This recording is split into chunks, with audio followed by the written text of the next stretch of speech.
everyone, it's Linda. Today I'm talking about quilts as gifts. So I have made probably around 200 projects in my time. The majority of those projects are elsewhere. I have made a lot of baby quilts for friends and family. I have donated quilts to humanitarian causes.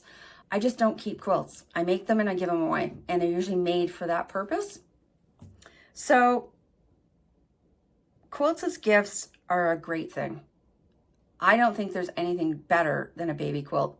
I've often been asked by brand new or expectant moms, well, what happens if he or she pees or poops or throws up on it?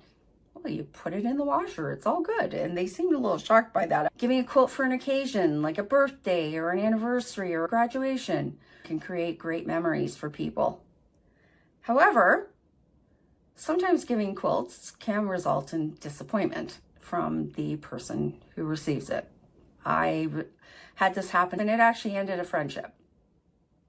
I made a One Block Wonder quilt for a friend of mine, and it was very evident that she hated everything about it.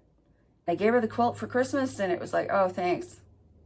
And she put it on a pile and it just sat there. I would guarantee it's never been used.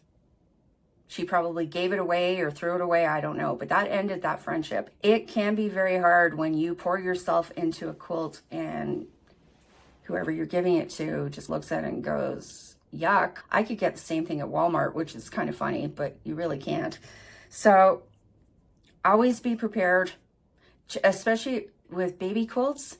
If you can get an idea of what colors they're using in the nursery, you stand a better chance of being a hit, or just doing something loud and fun. Like I love children's fabrics that are loud and bright and red and blue and green, but not everybody does. So if you have somebody that you know is doing pastel pink for a baby girl's room, you might not want to do that. So try to be cognizant of that. Giving quilts as gifts can be very rewarding, but just be prepared. Sometimes it doesn't go perfectly. I hope that helps. Have a great day. Bye now.